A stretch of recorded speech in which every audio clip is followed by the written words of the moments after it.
It was the night of the Mid-Autumn Festival.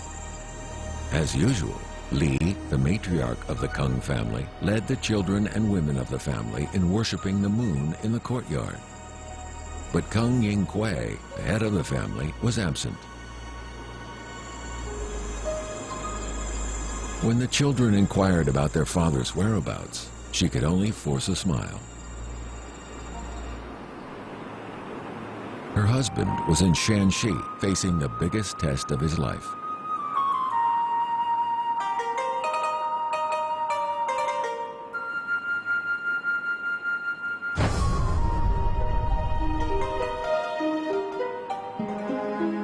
The Kang family's warehouse in Jingyang, Shanxi province was filled with several million kilos of cotton.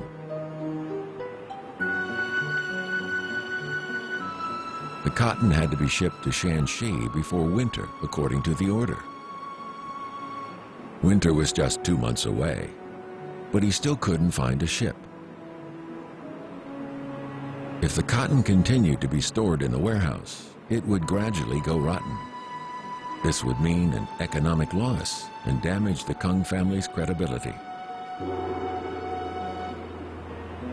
Kang gets trapped in this situation.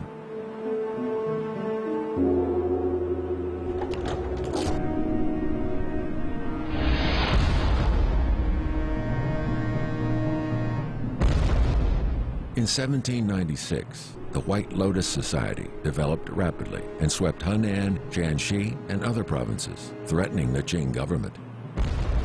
The government mobilized an army of 700,000 soldiers to suppress it. The headquarters of the army was in Xi'an, Shanxi province. Hearing the news of the fighting to quell the rebels, Kang saw a business opportunity present itself. 所以这个康英奎感觉到，站在做生意这个人的角度上，他感觉到是一种商机，因为这些人的吃喝拉撒睡啊，咋办？所以，他就跟清军跟那边谈，我说，经商我保证供应你军需的时候，那他就能够谈成。主要是供应棉花、布匹以这为主的，肯定其他也有。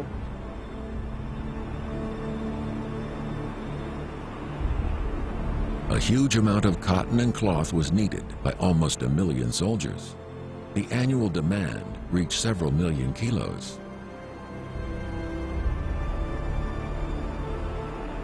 Initially, Kang transported the cotton and cloth from Shandong to Shanxi by water. Because of the dangerous currents, this route became impassable. So Kang organized a team of mules and horses to ensure that the supplies were delivered to the army in time. 虽然说有骡马高军队，但是它的成本都是非常高的。另外，我们知道，一过了三门峡之后，这个船队啊，再往上行是非常困难的。The Yellow River was unpredictable. It flooded in the summer and froze in the winter. Ships were only permitted to sail on it for a few months out of the year. What's more, ships had to go against the current. The Army's demand for cotton was highest in winter. Long-distance transportation wasn't reliable enough to ensure a timely supply. So Kang developed a new idea and cast his eyes to Jingyang, which was not far from Xi'an.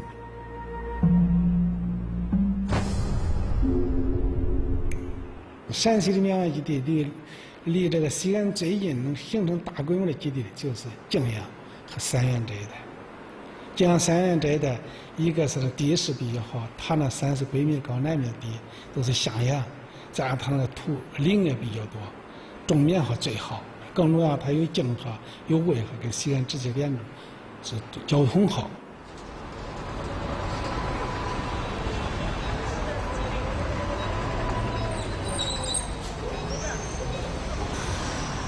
Jingyang was once a flourishing cloth center in northwestern China, with hundreds of shops engaged in the trade.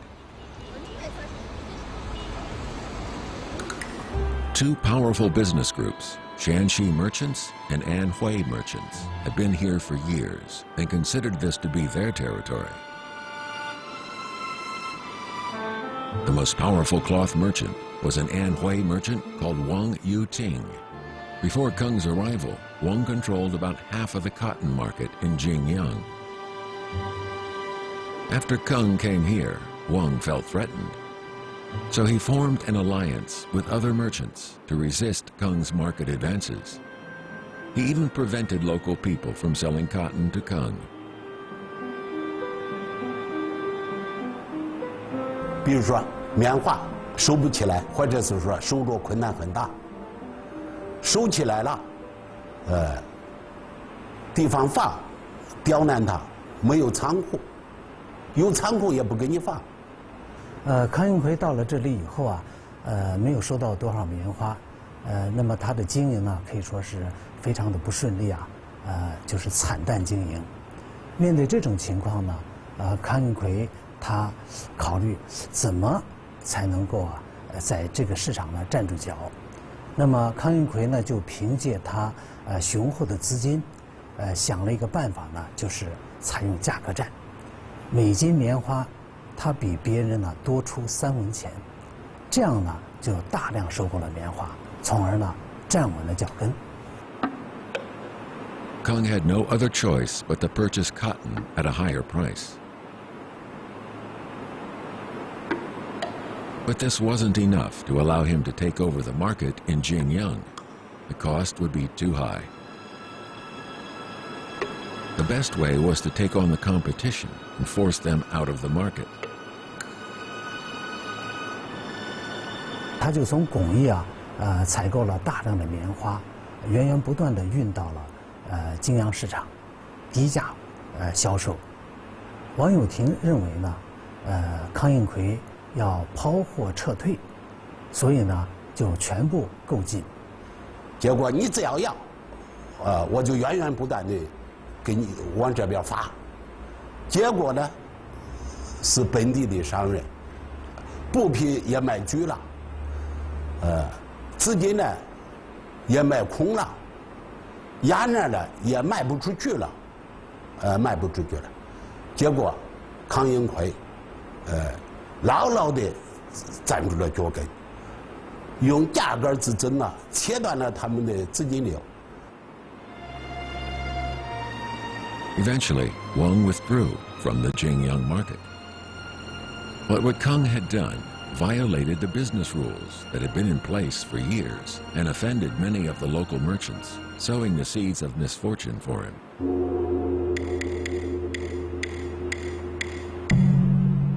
这场商战呢，虽然康应奎取得了胜利，但是呢，当地啊，泾阳地区呢还有很多当地的商人，那么他们认为呢，一方面，康应奎他的做法。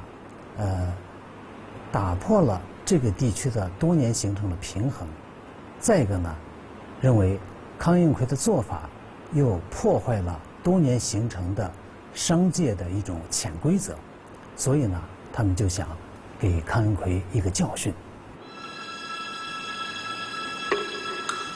The consequences soon became clear. The ships in this area were all controlled by local people. At the behest of the local merchants, the owners of these ships refused to provide service to the Kang family, no matter how much money was offered. 这最后就是形成了大的矛盾了。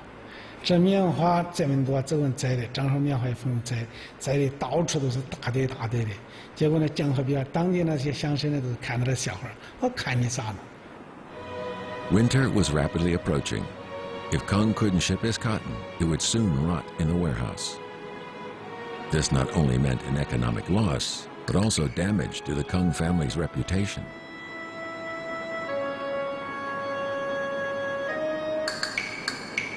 Kang tried to solve the problem by various means. To begin with, he tried to negotiate with local merchants with the help of the Shanxi governor and other local officials. But they still refused to provide him with help. Kang was at his wit's end. 实际上，山西这些凭着劲儿，叫你便宜卖。你比如说，你这棉花，假设是该值，现在咱比较例子，该值这个10块钱，我逼着你卖2块钱，你不卖你坏了，叫你好好赔家伙，你都不能再黄河。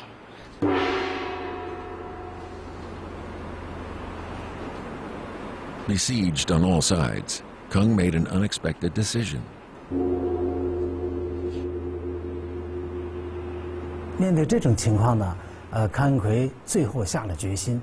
一方面呢，他把河南、山东等地的棉花调过来，来供给国家，满足国家在这方面的需要。山西这块咋弄？他那大项目就主张便宜卖，结果康恩奎就拍了桌子，不能卖。我不能叫这些商人就是说我这一次我给他一日，他以后他欺负我的多嘞。就是他想啊，就谁都想不到是少。To protect his family's reputation, Kang burnt the cotton he bought in Shanxi.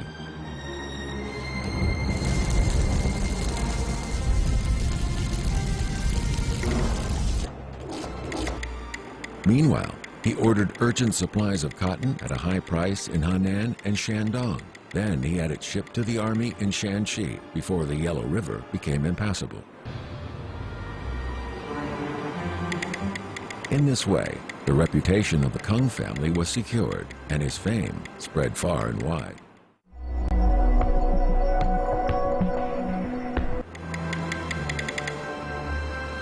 我宁可给这棉花烧了，我也要把诚信立起来。结果呀，棉花烧了，但是他的为人、他的做人立起来了。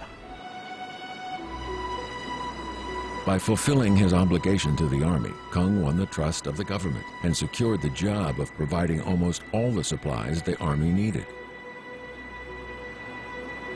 Though he suffered a huge loss by burning the cotton, he made a fortune over the next 10 years because of the incident. Kang's desperate measures brought massive benefits to him later on.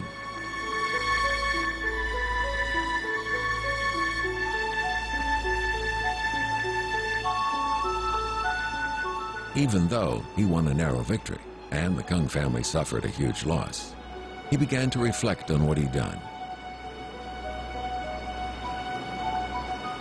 He thought that maybe he could find a way to have the best of both worlds.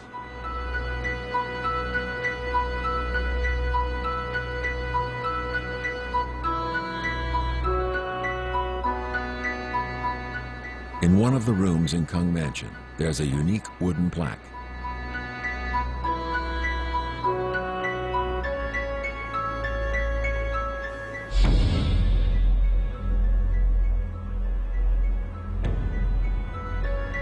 It's the most valuable treasure in the whole mansion. The inscription expresses Kang Yin Kui's business philosophy.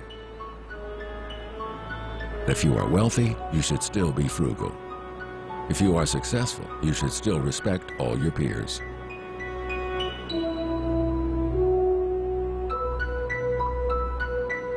这句话流于不尽之巧，一环造化，就是天意一定要敬畏。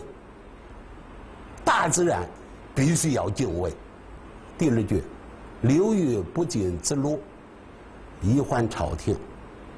朝廷代表的是国家，所以我们要忠于国家。第三，流于不尽之财，一还百姓，要善待百姓。第四句话，流于不尽之福，一还子孙。 实际上，我个人的理解就是言教子孙。他的精髓，我的体会就是与人为善，不要赚钱，不要自己把所有的钱都赚到自己的手里，要照顾别人的利益，同时呢，也要处理好眼前的利益和长远的利益。所以他以刘禹作为他们的这个经商的核心思想，这是有关系的。 它有文化建设意义上的东西。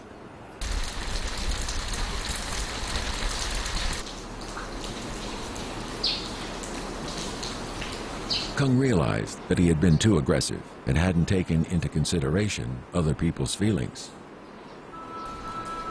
Then he began to associate more with the local merchants. He didn't try to drive away his rivals anymore. Instead, he purchased his former rival Wang Yuting's business and adopted Wang's son, Wang Tianshang. Wang Tianshang later helped them become the top merchant family in northwestern China.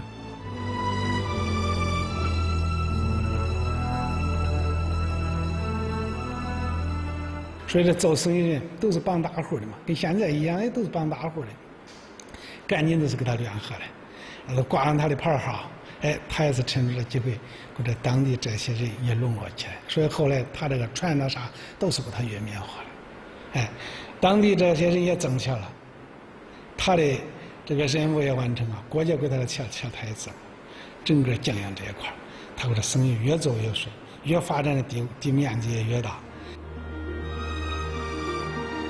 After having the opportunity to provide military supplies for over 10 years, the Kang family had accumulated large sums of cash. It would have been very risky to transport the cash to Gongyi. It was also risky to store it in Xi'an, as it was near an area of upheaval. After thinking twice, Kang decided to buy some real estate in Shanxi, given the political situation at the time. 面对白莲教起义啊，国家很不太平。康应奎一直认为呢，金银财宝啊，这些福财呢，是靠不住的，容易啊一朝散尽。但是中国呢，又是一个农业社会，而农业社会中最基本的生产资料是土地，土地呢是别人所带不走的，所以呢，投资农业就占据了这个经营的主动权。 Kang purchased a large amount of land. This agriculture-based ideology was imprinted on the minds of the Kang family members. They bought land wherever they did business. As the saying went, that after traveling on horseback for hundreds of miles, the grass the horses grazed on would be growing on land owned by the Kang family. 山东、河南跟陕西3省啊，18万亩土地啊。 这都不得了了。说过去这么土地，这就是康家抓的一条，土能生黄金，这是中原地区人的一个本质。 The family instructions were not only manifested in their business operations, but also in their agriculture-based ideology. Though their business developed across thousands of miles, they always gave priority to buying land instead of becoming immersed in business.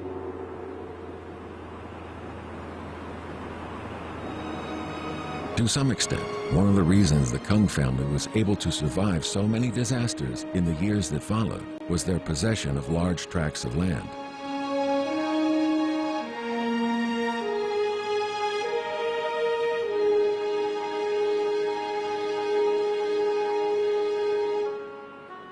Till the 1820s, the family had about 7,000 hectares of land.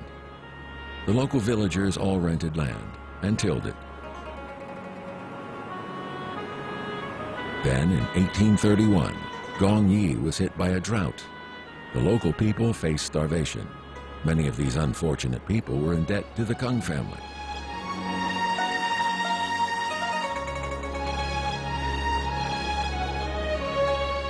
That year, Kang Ying-Kui invited a number of local villagers to his 75th birthday party. 很快就提了一条，就是过去欠咱钱的，这一天都得来。欠咱钱的是其他人来不来，他都是贼了嘛。欠钱的必须来。结果这一道一下去，他这大相公也好，小相公也好，包括他家都想着，这该要账7、80万。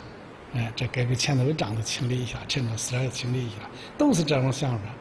借他钱这家也是这想法，那咱该还，但是有家也就准备好啊，咱就还人家，这些年了，人家7、80万该还的，有家还不起来，也是可害怕，就拿着那个借那个手续手绢，都来给他着说，都是害怕的不行。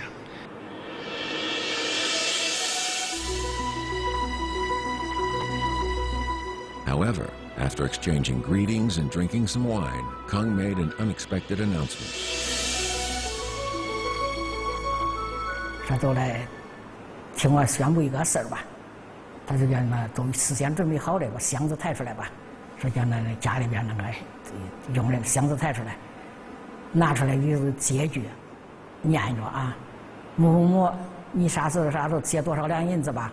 有这回事吧？有，好，搁一边。整个把这借据都念完，都有，你都承认了有这回事，好，拿着一把火把它烧了，全部烧掉，不要了。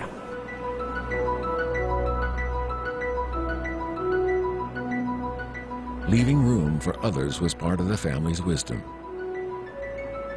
It made the family's prosperity long-lasting, in spite of all the setbacks and disasters that they faced. The Kang family maintained its wealth for 12 generations.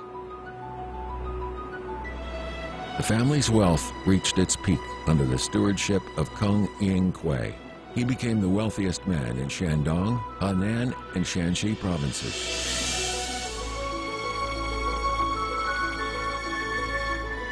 In that period, their warehouses covered an area stretching to Shandong to the east and Lanzhou to the west, Shanghai and Hangzhou in the south, and Beijing and Tianjin in the north.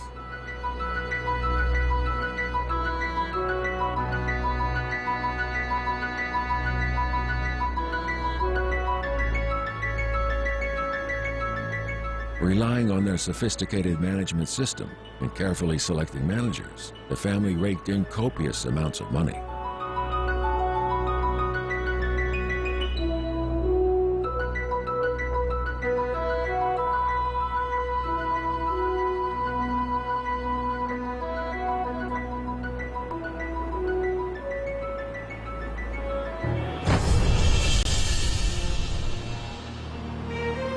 All things on earth rise and fall. The once prominent Kang family was of no exception. How did the Kang family decline? What caused the family to go bankrupt? Who made an effort to remedy the situation? Join us for part 4 of The Legend of the Kang Family.